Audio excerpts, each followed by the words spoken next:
Good day, and thank you for standing by. Welcome to Lynas Rare Earths quarterly results brief. At this time, all participants are in a listen-only mode. After the speaker's presentation, there will be an answer session. To ask a question during the session, you need to press star 11 on your telephone keypad. You will see an audio advising your hand is raised.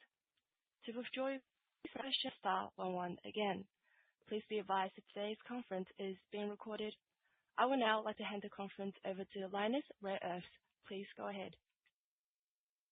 Good morning and welcome to the Lynas Rare Earths investor briefing for the December quarter of FY26.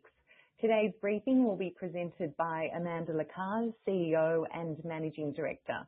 Joining Amanda on the call today are Gaudenz Sturzenegger, CFO, Pol Le Roux, COO, Daniel Havas, VP Strategy and Investor Relations, and Chris Jenny, VP Sales and Market Development. I'll now hand over to Amanda Lacaze. Please go ahead, Amanda. Thanks, Jen. Good morning, everybody. Happy New Year and welcome to what I plan to be our best ever year. As always, thank you to everyone for attending. As I think you all know, for me, there's not too many more of these briefing sessions, and so I am quite determined that they should all be very positive. Following the announcement on my plans to retire on the 30th of June this year, I have received an overwhelming number of complimentary messages, sufficient to make me blush in some instances. And I would like to thank all of you who have sent me sort of positive feedback following last week's announcement for your very kind thoughts. However, as I've said to everybody, this company is not so key person dependent that it should matter, and I'm delighted to see that that has been the market sentiment. I've spent 12 years of my life working to build a strong and resilient business at Lynas, and I am delighted to be leaving the company in excellent shape with the completion of our Lynas 2025 capital program, a very strong balance sheet, a path forward outlined in our Towards 2030 strategy, and a team that is really second to none. Competent leadership, but competent people right through our organisation. So I look forward to a great, sort of 6 months leading into the retirement date. And I think, as I've said to some, I have suggested to my team that I would expect an excellent farewell tour. Today, in particular, I am delighted to be able to present really a very good quarterly result. Despite our previously disclosed challenges at Kalgoorlie as a result of the power outages during November. So production of NdPr during this quarter, whilst it was less than the prior quarter, is as we expected and as we foreshadowed in our announcement in late November.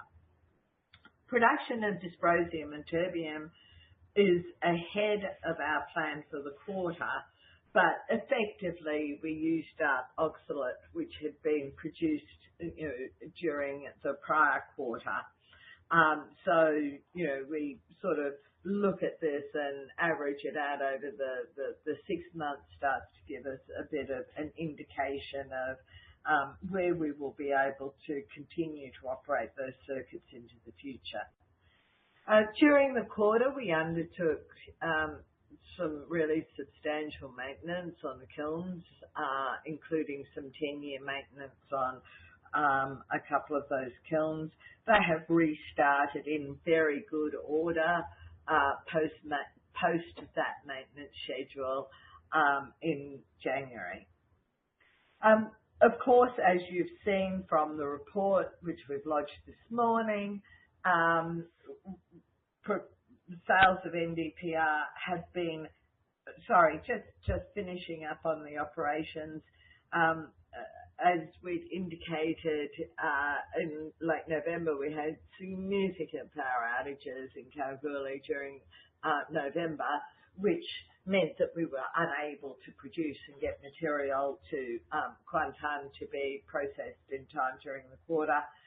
We have had much more active engagement with our supplier in this area, and at least 2 issues that have been identified have been rectified.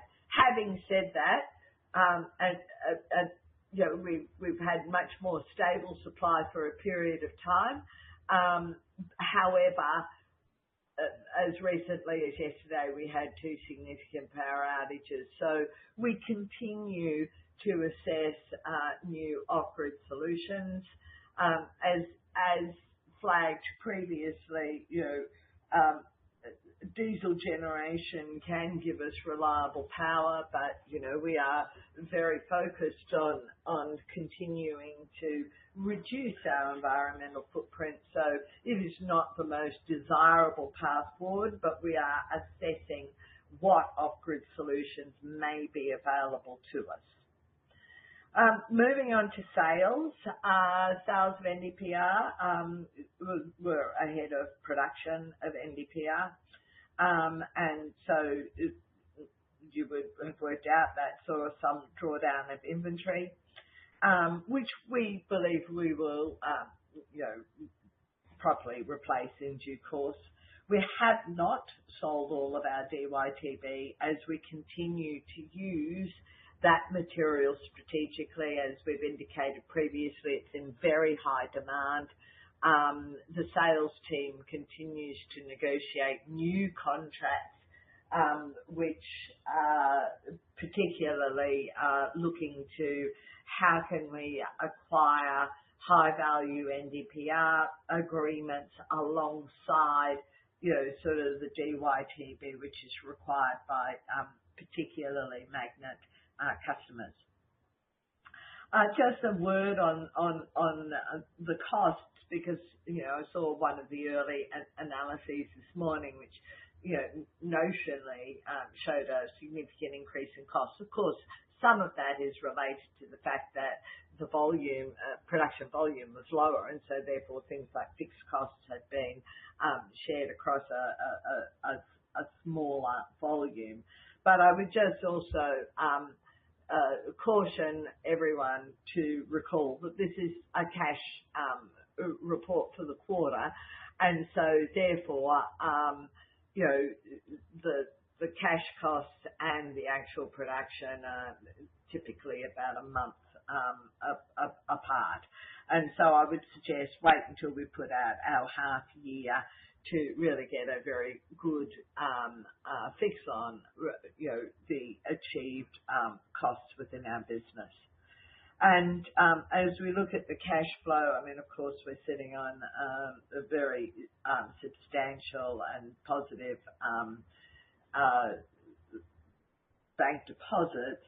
We are still washing out the final Mount Weld invoices, and we've got a few more to go through in this coming quarter as well.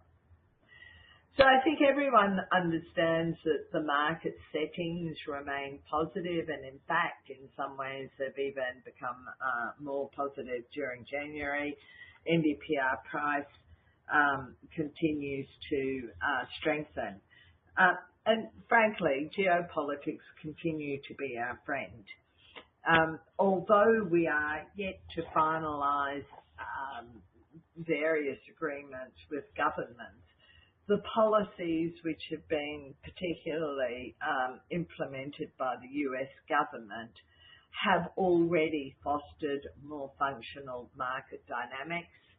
As I've said on many occasions, our objective is a proper functioning market where materials are valued appropriately, right? And what we've seen over the last, sort of decade or more really is a situation where that is not the case and where market dynamics are dysfunctional rather than functional. So whilst we might look at various governments and the sorts of support that they might seek to be providing to industry, as we've said to government, ultimately our objective is that no government has to write a cheque, because actually the market functions in a proper way. And we are seeing a significant improvement in market function as a result of the various policies which have already been implemented. Certainly, as we've seen, the relaxation of some of the, or the proper sort of implementation of some of the export controls from China, the demand inside China has increased, and as that has occurred, the price has also started to increase. And even during this month, some of the Chinese rare earth suppliers have signalled a price increase, which was published earlier in January. So bearing in mind that our objective remains to place all of our production outside China at sustainable price levels, that is, no government checks ultimately involved, we see ourselves on course to do so, and certainly welcome many of the policy initiatives and also the development of a number of options in outside China supply chains. So with that, just a reminder, a very good month in terms of actually production, notwithstanding the power outages, certainly in terms of the completion of our maintenance program, and as I said, the start up of it the restart of our Lynas Malaysia facility in January, and a particularly good quarter in terms of sales, and we're very focused on ensuring that we continue these positives in 2026. So with that, I'm happy to take any questions. Thank you, Amanda. As a reminder, to ask a question, please press star 11 on your telephone keypad and wait for your name to be announced. Please ask one question. If you have more questions, please re-queue. To withdraw your question, please press star 11 again. Please stand by as we compile the Q&A roster.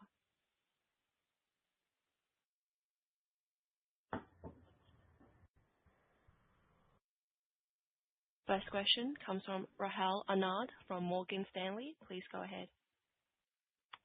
Hi, good morning, Amanda and team. Thanks for the call. Look, my one question is around the price and the pricing mix, if you can help me a bit on that. So obviously the AREA realised price was significantly above our consensus forecast. It was a really good outcome. I guess there was a bit of benefit from perspective of your points noted in the release, which were higher benchmarks, higher dysprosium, terbium, and perhaps a bit more NdPr in the mix. Can you maybe highlight these points a bit more and maybe help us understand a bit more as to how we should be thinking about perhaps the sales mix on a going forward basis, and then also where we can expect better performance? Thanks. Okay, Rahul. I think that the first thing is that as a current producer at scale of separated NdPr and also DyTb, and as an established supplier, every movement in the current market index, which is Asian metals, delivers benefit to us every day. And that is one of the things which really sort of sets us apart from many others, is that we start to bank that value, from day one. Having said that, our objective is to continue to add new contracts which either give us a premium in some instances, which is referred to the current benchmark, or indeed agreements which are sort of tied more closely to the sort of floor prices which have been indicated by the agreements that the US government entered into with MP Materials last year. So we're doing both of these things, and we do track. Don't ask me, I'm not going to disclose it, but we do track very closely what's the premium that we're achieving versus the various benchmarks. But we think that the strengthening market and strengthening demand for NdPr are the things that ultimately drive improved financial performance. Got it. That's very helpful. Thank you very much, Amanda. I'll cue back in. Thank you. Thank you. Just a moment for our next question, please. Next, we have Neil Dingman from William Blair. Please go ahead.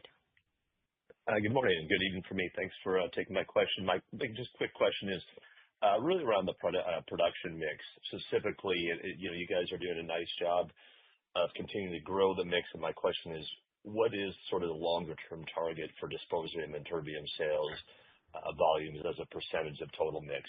This looks like that's growing. I'm just wondering kind of do you have sort of a target maybe for end of this year or maybe next year on that? Hi, Neil.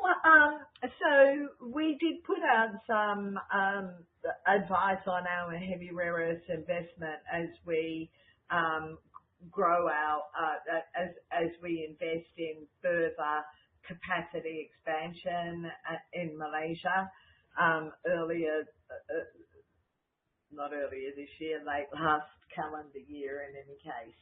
And so we do aim to increase the proportion of DYTB, but I think it is really important to note that it is always a relatively small volume. So a magnet maker typically is using about, and Jenny, correct me if I'm wrong, but about 30 tons of NdPr to one of DYTB. So what we aim to do is to really be able to utilize that DYTB so that magnet makers and magnet buyers can feel comfortable and confident to buy from non-China sources, whereas up until last year when we commenced the separation of DYTB, even if they purchased NdPr from, say, us, they still had to source their DYTB out of China. So it's less about the specific volume and more about the offer that we can make to our customers. Makes total sense. Thank you so much, and I'll read to you as well. Thank you. Thank you. Thank you. Next, we have Austin Yun from Macquarie. Please go ahead. Morning, Amanda. Afternoon, Amanda and the team. Just a quick question on the production. Previously, you said the production rate was suit the market conditions, and we can see that the market is quite supportive, driven by both fundamentals and macro events. I'm just keen to understand what's the in the near term, talking about next 6 months, what's the achievable production rate from your whole facility? Is that 10.5 the right number to think about the kind of a near-term cap? Any color would be appreciated. Thank you. Thank you, Austin, and thank you for asking yet again for guidance, which we certainly what we have provided very clearly is the fact that we've made investment in our production facilities to be able to deliver 10,500 tonnes per annum of NdPr. The operations team continues to work on ramping up to that number, and our objective is to get there as soon as possible. Other than that, I'm not going to give you a date on which that will occur. Effectively, what it requires us to be able to do is to be able to produce, sort of really quite reliably between 30 and 33 tonnes a day, and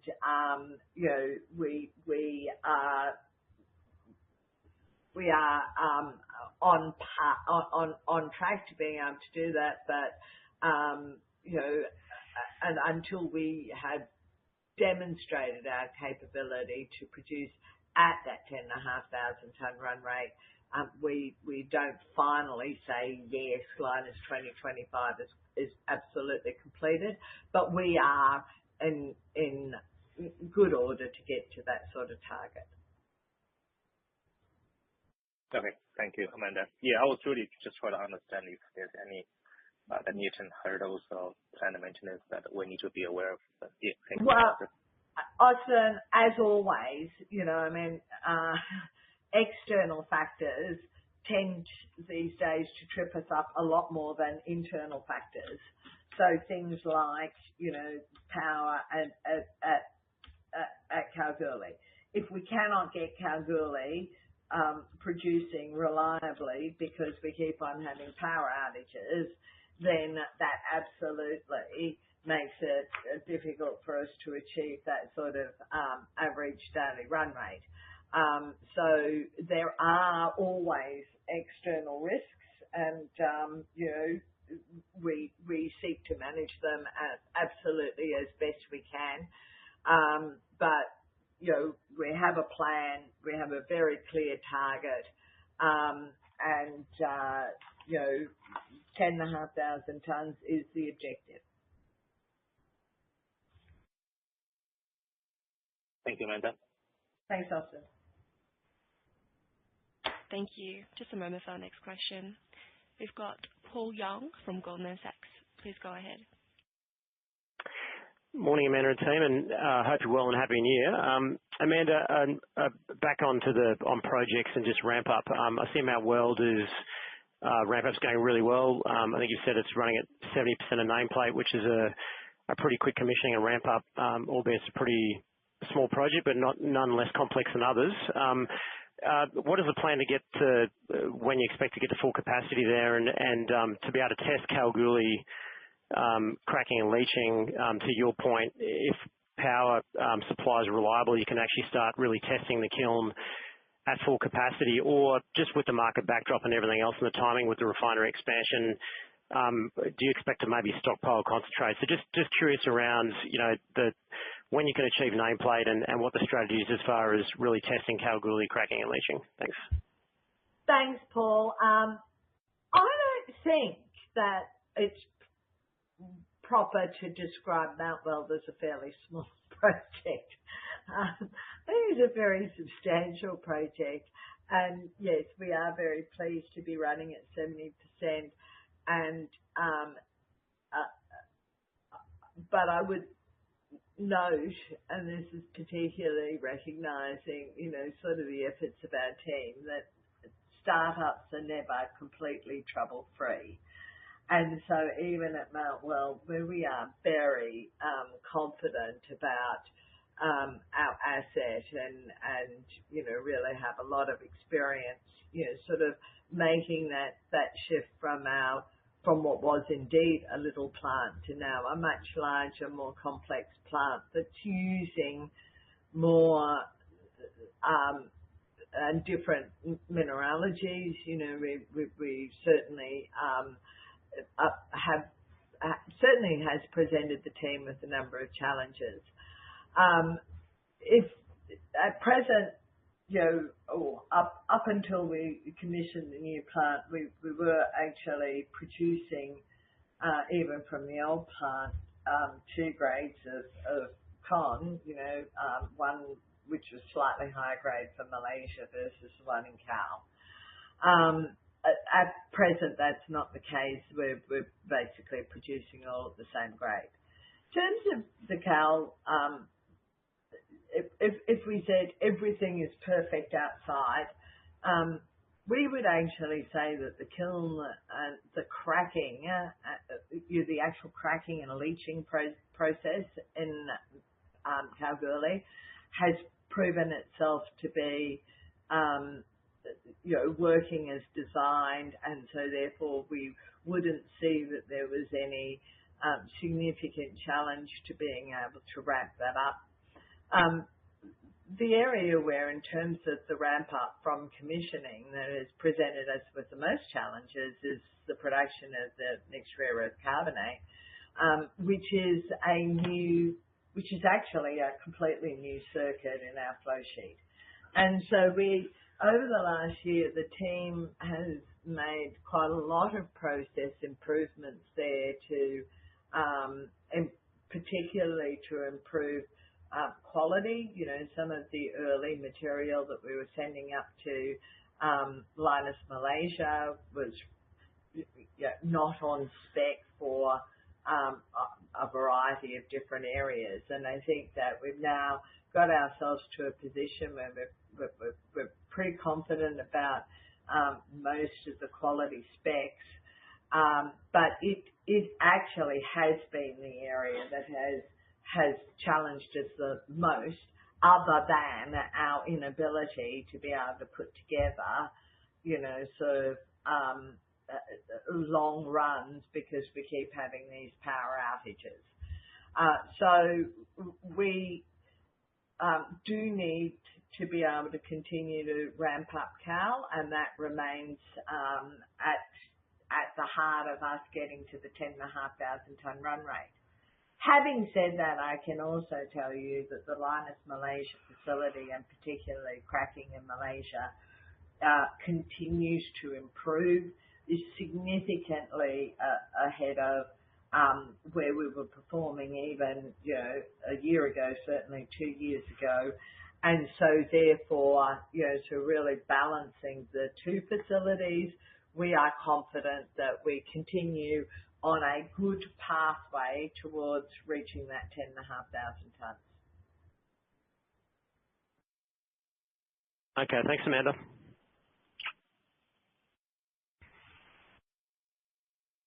Thank you. Next, we have Daniel Morgan from Barrenjoey. Please go ahead. Hi, Amanda. You said earlier in the call that you are yet to finalise agreements with various governments. Sounds like that's multiple governments. Can you just talk about what is the nature of what you're seeking? Is it offtake, as you talk about with the Department of War? Is it price protection agreements, or is it something else? Thank you. Thanks, Daniel.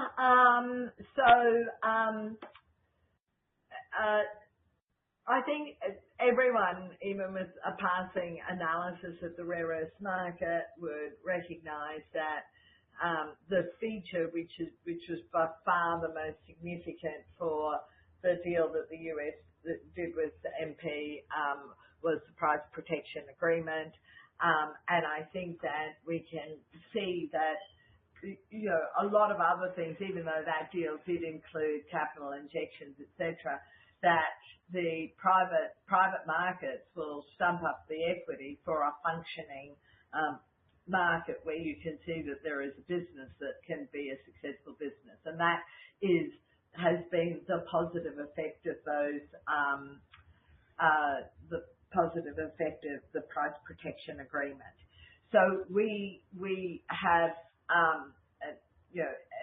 encouraged privately and publicly, sort of other markets as they're considering their policies. And if you think about the sort of notification which has even come out of the Australian market, the Resources Minister a couple of weeks ago talking about the critical minerals strategic reserve was really talking about managing with floor and ceiling prices.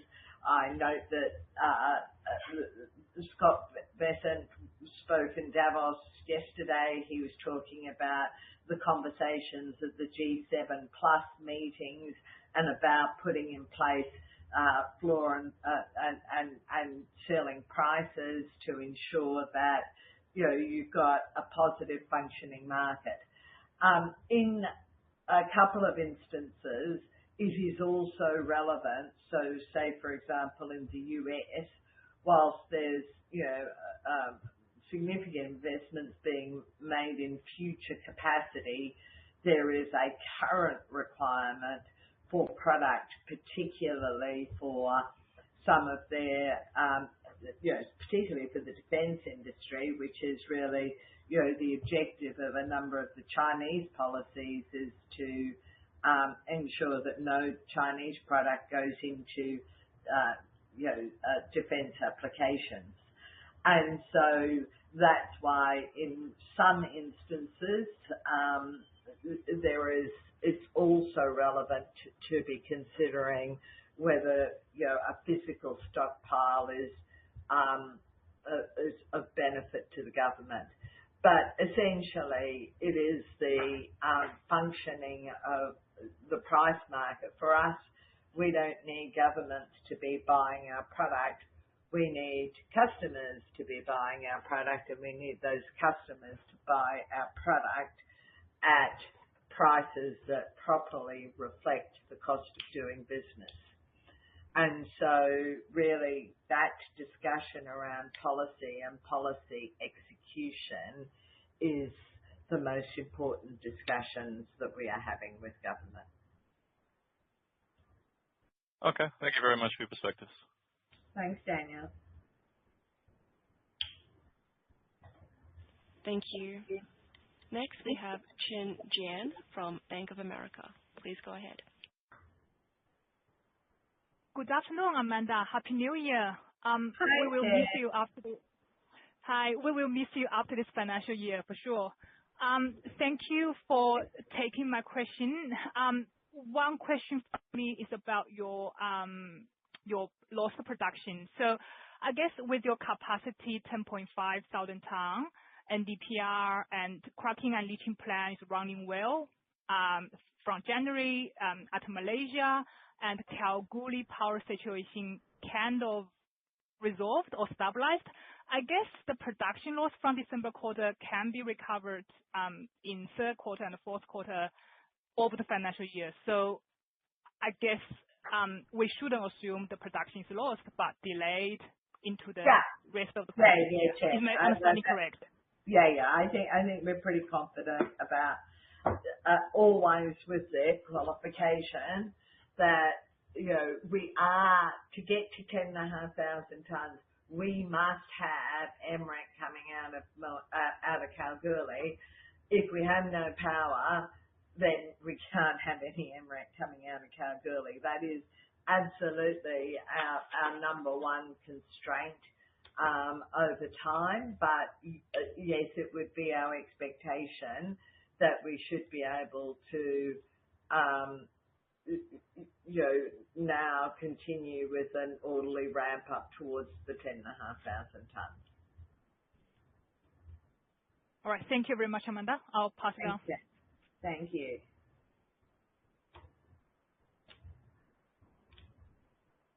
Thank you. Next, we have Reg Spencer from Canaccord Genuity. Please go ahead. Thank you. Amanda, I'd just like to start by firstly saying congratulations on your tenure at Lynas and what yourself and the rest of the team has achieved over those years. It's been a long journey, and at times I think we all agree it hasn't been necessarily an easy ride, but congratulations, and hopefully you get to put the toes up at some point in the next few months. I should try to dial in a little bit earlier because we're right at the back of the queue now. So my question I have, because most of the other questions have been answered, relates to the magnet plans for JS Link and Novian. And clearly the market is moving ahead in the West. There seems to be almost every second day a new magnet plant being announced somewhere.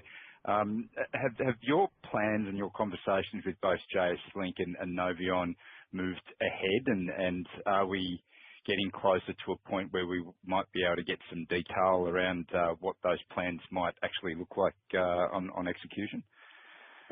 Thanks, Reg. Thank you for your very kind thoughts, comments, and yes, we'll make sure that we have time to actually celebrate the past 12 years in good order before I ride off into the distance. Yes, discussions with both JS Link and Novion are progressing, and I might actually invite Chris Jenny, who leads our sales and market development area, to add some comments on that. Thanks, Amanda, and thanks, Rex, for the question. Yeah, so the discussions continue with both JS Link and Novion, and just looking at what is the best partnership model based on the current geopolitics, but also the current dynamics of the market. And I think what feeds into that is the increased appetite for OEMs to create the non-China supply chain. And so we're working with a number of magnet maker, metal maker partners, not just JS Link and Novion, to make sure we can link up those OEMs to the magnet makers and metal makers to sort of, basically supply our oxides into. So we will keep you updated as we progress. But it's interesting times, and we'll update you as we can. Thanks, Chris. Yeah, interesting indeed. Not a lot of metal makers out there, actually, and I see one just got bid for today.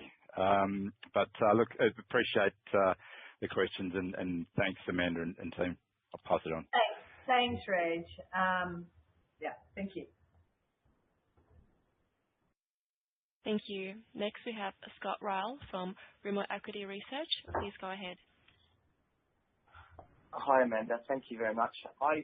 You mentioned a couple of times the electricity situation in Kalgoorlie, and it is one of the hardest places, as I understand, to get bulk reliable electricity in Australia at the moment. So I guess my question is, what's in your control for actually solving the issue versus third-party control? And is it the government or is it your electricity supplier that you're most pressuring, I guess, at the moment? And over what time period do you think you'll be able to resolve this, on the assumption that at least part of it's third-party pressure that you have to apply? Is it something that you can solve over 12 months, 24 months?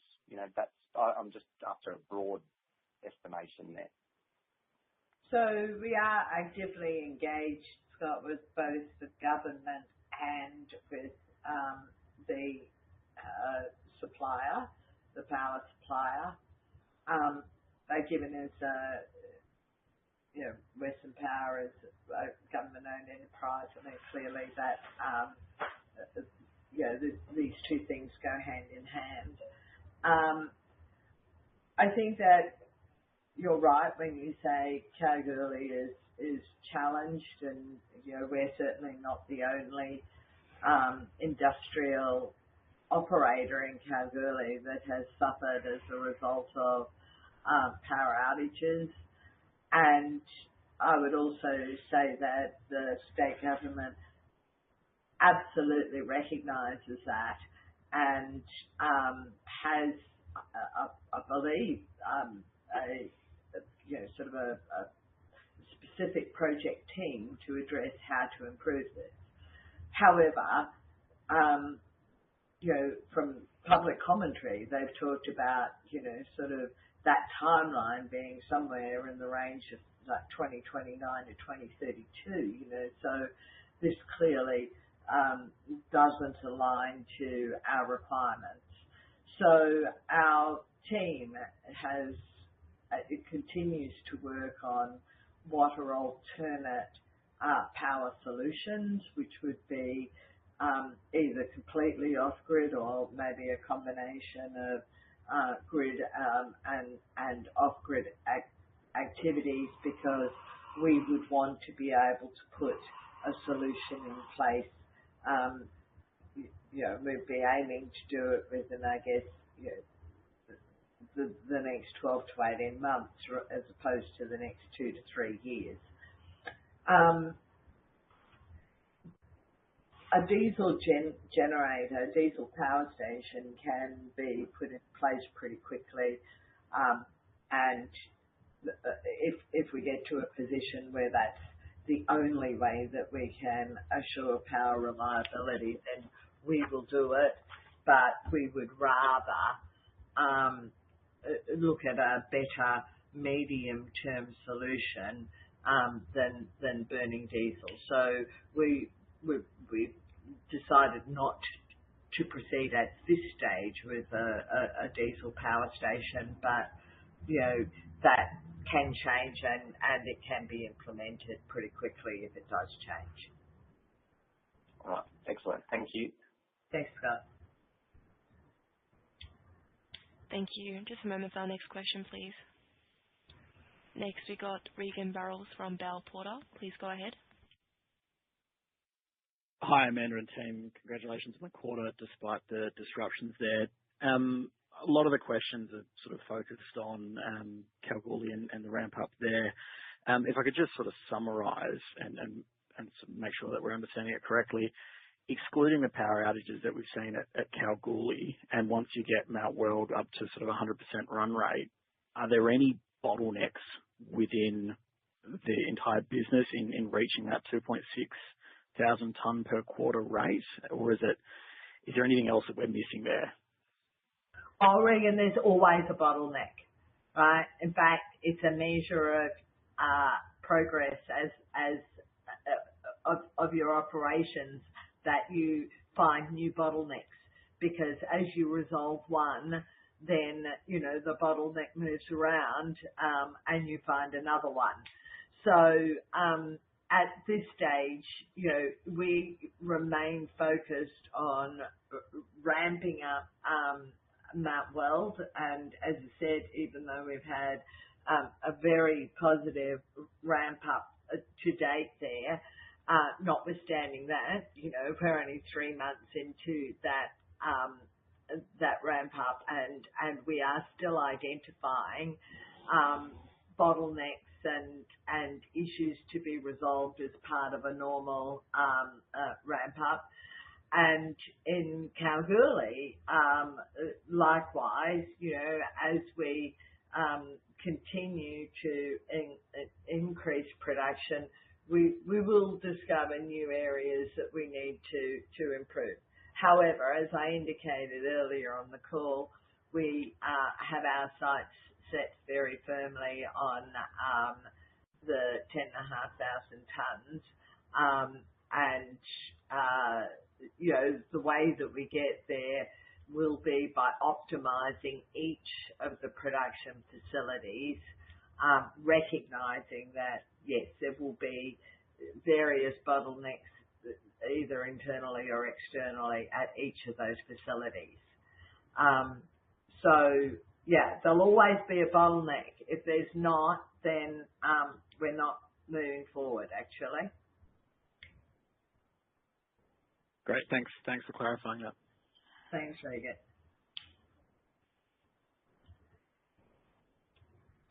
Thank you.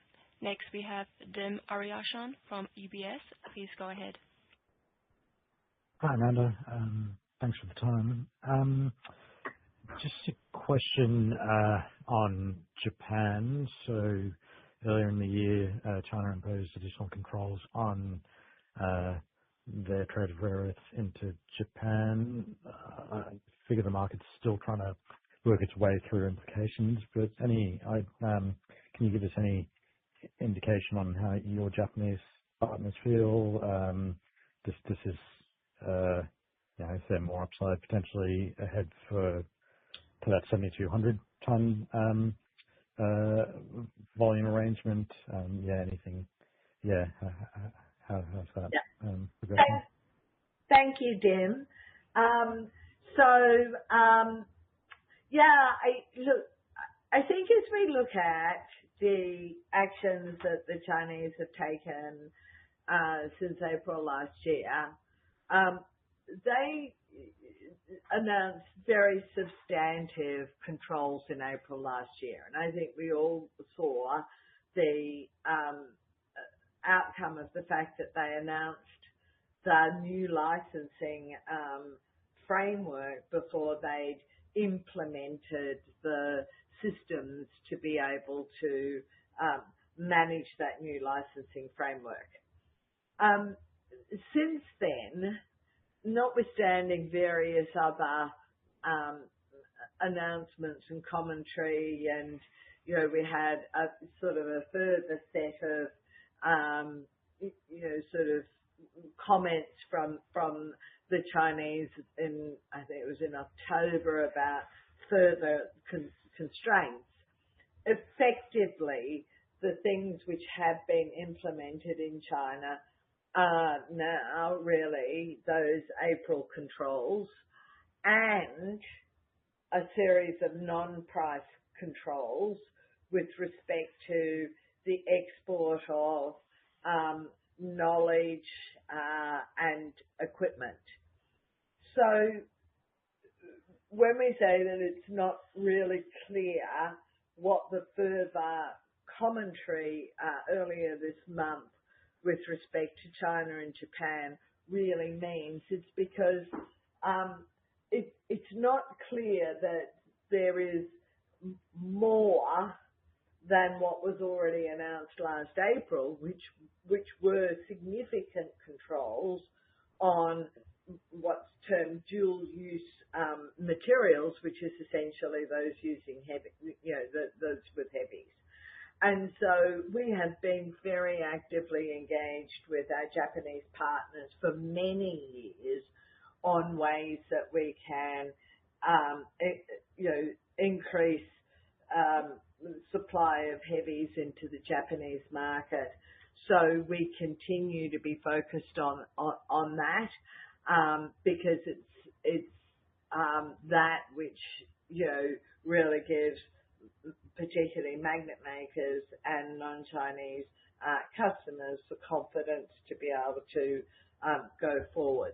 So we're not seeing anything over and above what had already previously been disclosed, but we are seeing now that the Chinese are getting their administrative systems in place, and some of the benefit to that is that exports have started to flow again, particularly of sort of magnets, but we've not seen a significant effect from the announcements earlier this month. Is that helpful, Tim? I can't really. I don't think we can see anything more than that at this stage. And what we do see is that all of it, as I said, in my opening remarks, geopolitics do remain our friend. No, that's really helpful. Lynn, and thank you, and congratulations on an amazing career. Thanks. Thank you. Thank you. We have a follow-up question from Chen Jiang from Bank of America. Please go ahead. Oh, thank you so much, Amanda, for taking my follow-up question. Just a comment in the release about the increasing share of rare earth sales at prices independent of the market index. I guess the most you are referring to the heavy rare earth dysprosium and terbium, but they are also, I guess, increasing NdPr pricing independent of China's benchmark. I'm just wondering if the increasing NdPr sales independent of China's benchmark is your new contract. So which means that is the contract sales outside of Japan, or even in Japan you can have prices independent of China NdPr. Thank you very much, Amanda. Okay, so yes. But yes, our objective is that it is not just on the heavies. Our objective is that by having the heavies, we are able to agree contracts with target customers outside of China and Japan, and that we are able to agree those at the sort of price levels which have been signalled very strongly into the market as price levels which are sustainable both from a supplier and also a customer perspective. So yes, we are starting that process. Some of those contracts are relatively low volume at present, expected to grow over time, but we are aiming to write contracts which are either independent of the Asian Metals Index or utilise, sort of the floors and ceilings that we see being signalled into the market elsewhere. Ultimately, heavies on their own don't significantly shift the dial for Lynas. We need to understand that it is always that today we are still very heavily dependent upon NdPr to drive value in our business, and so using all of our skills and portfolio capabilities to do that is our core objective. Sure. Thank you very much, Amanda. It'd be good to say your NdPr price can be gradually decoupling from China. That'd be good. Thank you. Well, that is certainly our objective, but it won't happen before I retire. Oops, that's right, because I've already notified when I will retire. But certainly it is our objective, and it is our objective to continue to grow the share of our business that is and it always has been. We're just in I think we are in a more favourable market situation, which is allowing us to execute on that objective rather more successfully. Understand. Thank you very much, Amanda. Thank you. Thanks, Chan. Thank you. We just have a follow-up question from Paul Young. Please go ahead. Yeah, hi, Amanda. A quick question on the heavy rare earth circuit and the expansion. And this is certainly not big picture, and this is certainly, I don't think, material, but just to confirm on the timing of the expanded circuit and the first production of samarium, which I think you, in your release, are saying is Q4 2026. I think the prior guidance was April 2026. I just want to confirm, are you referring to December quarter of 26?